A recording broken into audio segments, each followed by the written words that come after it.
नमस्ते दोस्तों, मेरा नाम है रोहित गुप्ता और मैं अपने YouTube चैनल रोहित मोटर में आपका बहुत बहुत स्वागत करता हूं। अगर आप इस चैनल पे नए हैं तो प्लीज़ सब्सक्राइब कर लीजिए, इससे मुझे थोड़ा सपोर्ट मिलेगा और मोटिवेशन भी मिलेगा। तो आज का हमारा दोस्तों टॉपिक है best selling car brand in सितंबर 2022। 22 सितंबर का महीना जैसे कि बीत चुका है, तो सितंबर के महीने में कौन सी कार ब्रांड ने कितनी गाड़ियाँ बेची हैं आज मैं आपको बताने वाला हूँ। तो वीडियो शुरू करने से पहले बता दूं, टोटल अगर देखा जाए तो मार्केट में इसमें 14 कंपनी है। पहले 15 कंपनी थी। फोर्ड इंडिया जब से छोड़ के जा चुका है तब से अब सिर्फ 14 कंपनी बची हुई हैं, जो कि मतलब नॉन प्रीमियम सेगमेंट में आती है। प्रीमियम सेगमेंट में तो बहुत सारी है कार ब्रांड है, लेकिन हम उसको काउंट नहीं कर रहे हैं। तो अगर हम बात की जाए तो 14 पोजीशन की बात की जाए तो 14 पोजीशन पे जीप है, जिन्होंने बेचा है 1116 यूनिट। जी हाँ, जीप के पास जीप है, मेरिडियन अभी नया लॉन्च है जो कि 7 सीटर है और उसकी वजह से थोड़ा इनका सेल्स भी इम्प्रूव हुआ है। लेकिन जितनी कंपनी ने उम्मीद लगाई थी उतना सेल्स इम्प्रूव नहीं हुआ है, फिर भी सेल्स इम्प्रूव हुआ है इनका। अगर बात की जाए तो 13 पोजीशन पे बात करूँ तो 13 पोजीशन पे सिट्रन कंपनी है, जो कि 1386 यूनिट सितंबर के महीने में इन्होंने बेचा है, जो कि बहुत ही अच्छा इनका ग्रोथ है। अगर देखा जाए तो जब तक C5 था तो इनके सेल्स जो थे वो थ्री फिगर से 4 फिगर में कभी आए ही नहीं। लेकिन जब से C3 लॉन्च हुआ है, जो कि एक कम बजट की कार है, उसके बाद से ये इन्होंने 1386 यूनिट बेची है, तो इनकी सेल्स काफ़ी ग्रोथ हो रही है। और अगर हम 12th पोजीशन पर बात कर ले तो 12th पोजीशन पर है निसान, जिन्होंने बेचा है 3177 गाड़ी सितंबर के महीने में। अगर बात करूं तो थोड़ा सा सेल्स निसान का जरूर डाउन हुआ है, लेकिन उतना डाउन नहीं हुआ है। अगर बात करूं तो निसान की सबसे ज़्यादा बिकने वाली गाड़ी है निसान मैग्नाइट, और निसान की और भी गाड़ी आती है जैसे निसान किक्स, लेकिन वो उतना बिकती नहीं है। लेकिन निसान मैग्नाइट पूरा एक तरफा पूरा कंधों पे उसके ही भार रहता है।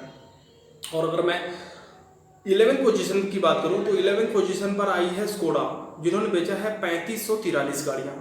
जी हाँ, स्कोडा 3543 गाड़ियाँ बेची हैं। और 10th पोजीशन पे बात करूं तो MG मोटर्स है, जो कि मॉरिसस गैराजेस है, जिन्होंने बेची है 3808 गाड़ियाँ।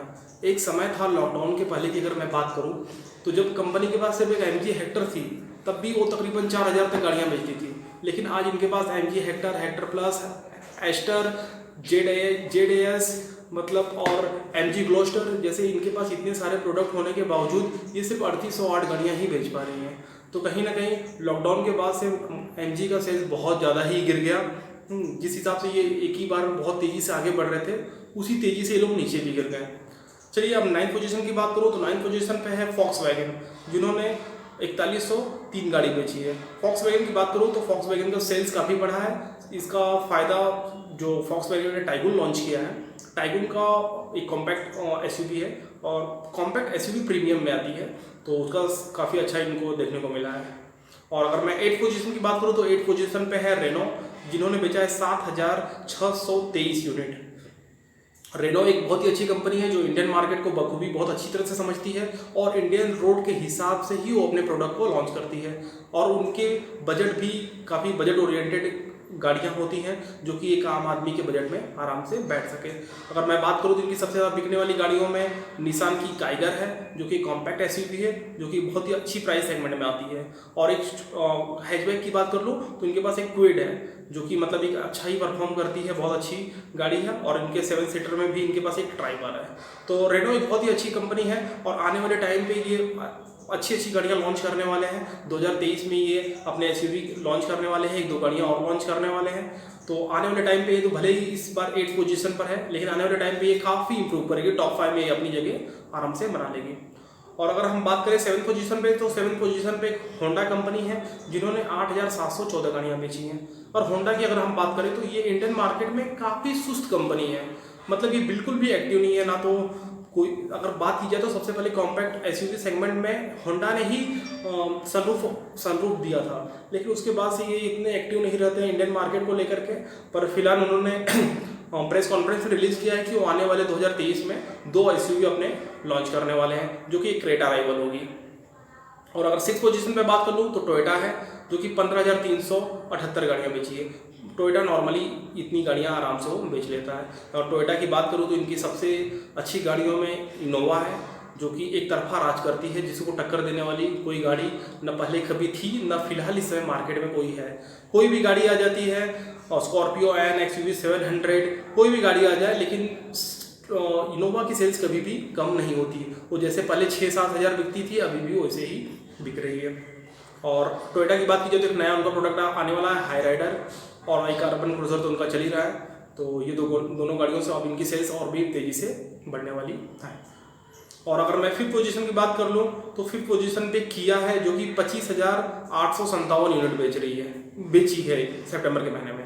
अब मैं किया कंपनी की बात कर लूँ तो मुझे अच्छी तरह से याद है, लॉकडाउन के पहले जब इनके पास सिर्फ एक प्रोडक्ट था, किया सेल्टॉस, तब इन्होंने टॉप 3 में अपनी जगह बना ली थी। जैसे ही कंपनी मार्केट में आई, सिर्फ एक प्रोडक्ट के दम पे ये इंडियन मार्केट में 3rd पोजीशन हासिल कर ली। लेकिन जैसे ही लॉकडाउन लगा, लॉकडाउन के बाद इन्होंने एक के बाद एक बहुत सारे प्रोडक्ट भी लॉन्च किए, किया सेल्टॉस, किया सोनेट और किया कार्निवल। तो इतनी सारी उनकी मतलब प्रोडक्ट होने के बावजूद अगर देखी जाए तो अब वो 5th पोजीशन पर। और अगर मैं 2022 की बात करूं तो जब 2022 जब से शुरू हुआ है तब से 5th पोजीशन पर ही अटका हुआ है और उसी पोजीशन पर है। और अगर मैं 4th पोजीशन की बात करूं तो 4th पोजीशन पे महिंद्रा है, जिन्होंने बेचा है 34,508 यूनिट। भाई महिंद्रा बहुत ही तेज़ी से आगे बढ़ रहा है अगर मैं बात करूं तो, जिस हिसाब से। और महिंद्रा ने अपनी तकरीबन 4th पोजीशन हमेशा के लिए पक्की कर ली है। अगर 2022 की बात करूँ तो 4th पोजीशन से एक बार भी 5th पोजीशन या 3rd पोजीशन पर नहीं गई है, तो इनकी ये जगह पक्की हो चुकी है। और SUV सेगमेंट के SUV की मार्केट में बात की जाए तो महिंद्रा बहुत ही आगे चल रहा है। इनका स्कॉर्पियो एन देख लीजिए, और इनके XUV 700 देख लीजिए। भाई ये तो ना जैसे फ्लिपकार्ट अमेजोन पे सेल नहीं चलता है, बिग बिलियन डे चल रहा है, अमेजोन प्राइम, ये सब चीज़ें सेल चलते हैं। इस सेल में जैसे इनके मोबाइल हम लोग बेचते हैं ना, वैसे ये महिंद्रा वाले हैं ना गाड़ियाँ बेचते हैं। भाई 1-1 लाख बुकिंग ये लोग सेल में अपने बुकिंग कर लेते हैं। और अब 3rd पोजीशन की बात कर जाए तो 3rd पोजीशन पे टाटा कंपनी है, जो कि 47,654 यूनिट इन्होंने बेचा है। अब टाटा की बात की जाए तो ज़्यादा दिन पहले ही तो बात नहीं करूँगा मैं, सिर्फ 2 से 2.5 साल पहले जब लॉकडाउन लगा था, तकरीबन 2.5 साल के अराउंड जब लॉकडाउन लगा था, तब टाटा गाड़ी एक महीने में 15-16 हज़ार आसपास बिकती थी, सिर्फ 2.5 साल पहले। और आज इनकी गाड़ी बिकी है 47,654, मतलब 3 टाइम्स मोर इन्होंने ग्रोथ दिखाया है, जो कि एक बहुत ही अच्छी चीज़ है। और इनके अगर प्रोडक्ट की बात की जाए तो एक से बढ़ के एक प्रोडक्ट है इनके पास नेक्सॉन है, जो कि इंडिया नंबर 1 SUV है। तकरीबन 7 महीने लगातार और नंबर 1 SUV बनी रही, फिर ब्रेजा ने उसे पीछे छोड़ा और वापस से अब इस महीने मुझे लग रहा है कि वही नंबर 1 SUV होगी। एक तरफा राज कर रही है। अगर कॉम्पैक्ट SUV सेगमेंट की बात की जाए तो नेक्सॉन को टक्कर देने वाला कोई भी नहीं है। उसके पेट्रोल वेरिएंट आते हैं, डीजल में आते हैं, और EV में भी आते हैं, EV मैक्स में भी आते हैं, मतलब। और आने वाले टाइम पे 2023 में उसके CNG वेरिएंट भी आने वाले हैं। तो SUV किंग है नेक्सॉन। और दूसरा अगर उनके सबसे सक्सेसफुल प्रोडक्ट की बात करूँ तो टाटा पंच है। टाटा पंच और टाटा नेक्सॉन तो एकदम तहलका मचा के ही रखे हैं। जब से पंच आया था तब से इनकी मार्केट थोड़ी, जो टियागो और अल्ट्रोज की सेल्स काफ़ी कम हुई थी, लेकिन जैसे ही टियागो ने CNG वेरिएंट लॉन्च किया तो उनकी सेल्स बढ़ गई। और अब तो टाटा टियागो की EV वेरिएंट भी उन्होंने लॉन्च कर दिया है, जो कि अगर आपको बुकिंग करना है टाटा टियागो EV तो आप 10 अक्टूबर से आप उसको टाटा के शोरूम में जाकर के 5,000 रुपये देकर के आप बुक करा सकते हैं। लेकिन इसकी डिलीवरी आपको मिलेगी जनवरी के स्टार्टिंग में, आपको मिलनी शुरू हो जाएगी, जो कि एक बहुत ही चीपेस्ट और कम प्राइस में मिलने वाला ये हैचबैक है, जो कि तकरीबन 315 किलोमीटर का रेंज भी प्रोवाइड करता है, फास्ट चार्जिंग भी प्रोवाइड करता है। तो इस सेगमेंट में भाई ये तो तहलका मचाने वाला है। अब जान जाइए, आज टाटा भले 3rd पोजीशन पर है, लेकिन आने वाले टाइम पे अब आप ही समझिए क्या करने वाला है। जिस हिसाब से ये EV सेगमेंट में एक तरफा राज करते हैं, तकरीबन इनके 84% मार्केट शेयर सिर्फ टाटा का है ऑलमोस्ट। तो 3rd पोजीशन की ये हुई। अब 2nd पोजीशन की बात करूँ, 2nd पोजीशन पे हुंडई मोटर्स है, जो कि 49,700 इन्होंने यूनिट बेची है। अब मैं बात करूँ तो टाटा और हुंडई में ज़्यादा डिफरेंस नहीं रहता है। तकरीबन अगर हर महीने आप देखा जाए तो 1,500 से 2,000 का बस डिफरेंस रहता है। कभी टाटा ओवरटेक, एक बार तो टाटा ने ओवरटेक भी कर दिया था हुंडई को, लेकिन उसके बाद 1,500 से 2,000 का डिफरेंस रहता है। और ये डिफरेंस कब टाटा पूरी तरह खत्म कर देगा अब वो देखना बाकी है। मुझे तो लगता है 2023 में आते ही जैसे टियागो का EV वर्जन आ जाएगा, तब ये हमेशा के लिए 2nd पोजीशन टाटा हासिल कर लेगी। और हो भी क्यों ना, ये देश की कंपनी है, हमारी कंपनी, तो हमें इसे सपोर्ट भी करनी चाहिए। और इनकी गाड़ी भी जैसे सबसे ज़्यादा सेफ्टी में, बिल्ड क्वालिटी में सबसे नंबर 1 होती है। और अगर मैं नंबर 1 पोजीशन की बात करूँ तो मारुति है, जिन्होंने 1,48,380 की गाड़ी बेची है। इन्होंने हमेशा ही नंबर 1 पोजीशन मारुति पे ही रहती है। लेकिन अगर मारुति की अगर मैं उनकी मार्केट शेयर की बात कर लूँ ना, तो उनकी तकरीबन 10% मार्केट शेयर डाउन हो चुके हैं, जो कि कभी इनके 52-53% हुआ करते था, वो 41-42 पर के आकर के रुक गए हैं।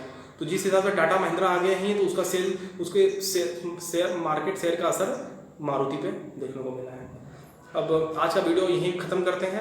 अगर आपको वीडियो पसंद आए तो प्लीज़ लाइक सब्सक्राइब कर लीजिए और अपने दोस्तों के साथ शेयर कर लीजिए। और आगे मैं आपको वापस से top 25 selling car, sedan car, top 10 SUV में बहुत सारे आपके लिए वीडियो लेकर के आने वाला हूँ। तो प्लीज़ आप मेरे साथ इस चैनल को सब्सक्राइब कर लीजिए ताकि आपकी वो वीडियो आप तक पहुँच पाए। धन्यवाद, थैंक यू सो मच।